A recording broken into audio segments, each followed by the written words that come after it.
Hello friends, मैं गौरव एक बार फिर एक न्यूमेरिकल के साथ आप लोगों के सामने हाजिर हुआ हूँ अपने चैनल पॉइंट टू पॉइंट के अंदर, जहाँ हम बातें करते हैं पॉइंट टू पॉइंट।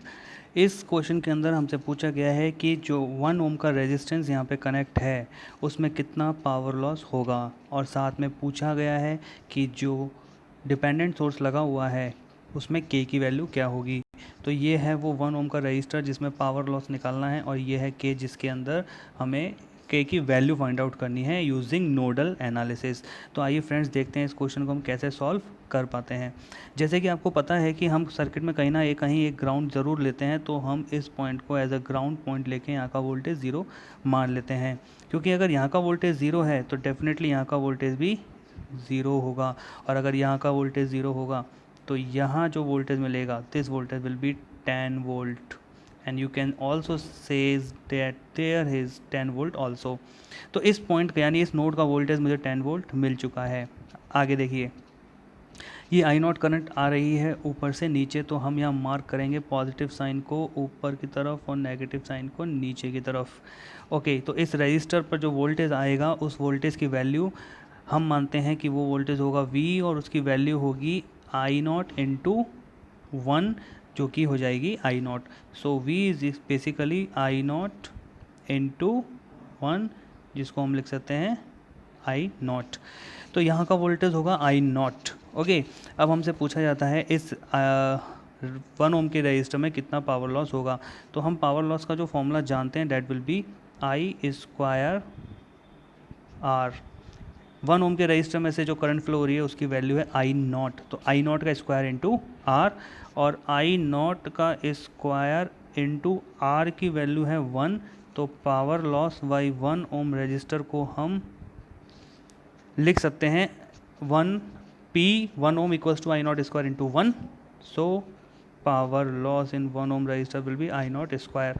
यानी अगर हम आई नॉट की वैल्यू निकाल लेंगे तो हमारा काम आसान हो जाएगा, यानी कि हमें आई नॉट की वैल्यू निकालना कंपलसरी है। तो आइए हम नोडल एनालिसिस से अप्लाई करते हैं। सपोज कीजिए कि ये वो पॉइंट है जिस पर हम नोडल एनालिसिस लगाना स्टार्ट कर रहे हैं। जैसे कि मैं आपको बता चुका हूँ, नोडल एनालिसिस के अंदर हम सारी करंट्स को, जितनी भी ब्रांच यहाँ से कनेक्ट हैं उसमें आउटगोइंग मानेंगे। ओके, तो जब हम आउटगोइंग मानते हैं तो सबसे पहले हम बात करते हैं कि जो ये 6 एम्पियर का सोर्स ऊपर की तरफ करंट फ्लो कर रहा है और हम जा रहे हैं नीचे की तरफ, तो हम लिखेंगे माइनस का 6। सो अप्लाई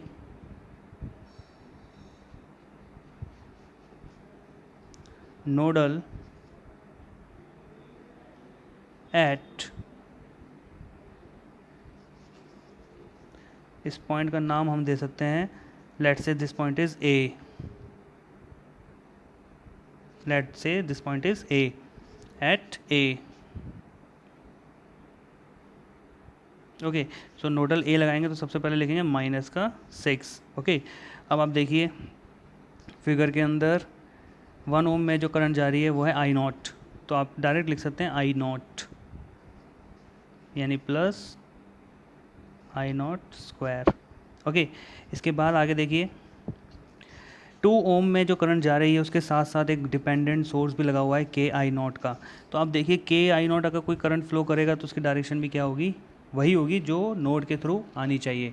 ओके, इसका मतलब ये हुआ कि जो नोड से जो आनी चाहिए, जो नोड से करंट हमने मानी आउट गोइंग, जो कि 2 ओम में से फ्लो होता है, जो डिपेंडेंट सोर्स है वो भी हमारी डायरेक्शन में करंट फ्लो करेगा, यानी वो हमारा दोस्त होगा तो प्लस करना है।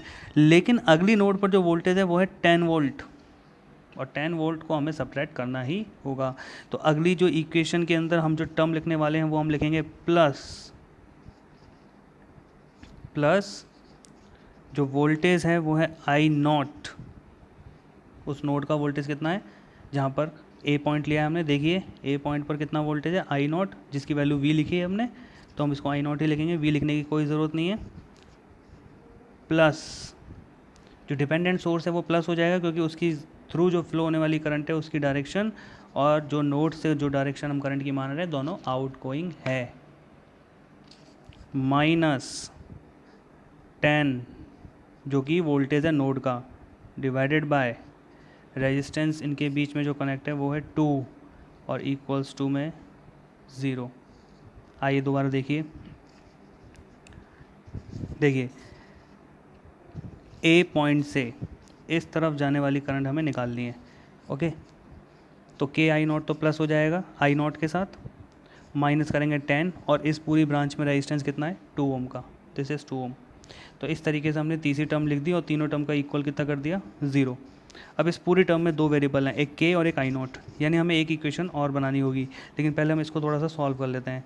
एलसीएम आ जाएगा 2, 6 को उधर ले जाएंगे तो ये हो जाएगा 12 equals to 2 I naught plus I not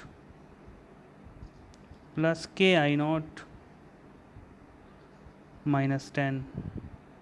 okay, -10 को भी उधर पहुंचा देंगे तो ये हो जाएगा 22 is equals to I naught common ले लेते हैं तो ये हो जाएगा 3 + के आई नॉट। ओके, तो ये हमारी इक्वेशन बन गई। अब इस इक्वेशन में हमें के की वैल्यू पता नहीं है और आई नॉट की वैल्यू भी पता नहीं है। अब हमें ये दो वैल्यू निकालनी है, तो आइए देखते हैं हम इन दोनों वैल्यू को कैसे निकाल पाते हैं। ओके फ्रेंड्स, अब हमको जो वैल्यू निकालनी है वो निकालनी है आई नॉट की और के की। ठीक है, क्वेश्चन में हमें एक और चीज़ दी हुई है, वो है पावर, जो कि हमें निकालनी थी, वो पावर हमें दी हुई है। तो ये जो पावर डिसिपेट करता है 1 ओम का रेजिस्टेंस, उसकी वैल्यू है 25 वाट। कितनी है 25 watt. This is also given. So in that case अगर हमारी पावर 25 है तो हम इस न्यूमेरिकल को यहीं सॉल्व कर सकते हैं। That will be equals to 25। अगर ये 25 की इक्वल हो जाएगा तो आई नॉट की वैल्यू क्या आ जाएगी, I not is equals to 5 ampere. और अगर आई नॉट की वैल्यू 5 एम्पियर आ जाती है तो हम के की वैल्यू निकाल सकते हैं, जो कि हमने यहाँ पे इक्वेशन बनाई है। यहाँ पे आई नॉट की वैल्यू 5 एम्पियर हो जाएगी। तो इसको सॉल्व करेंगे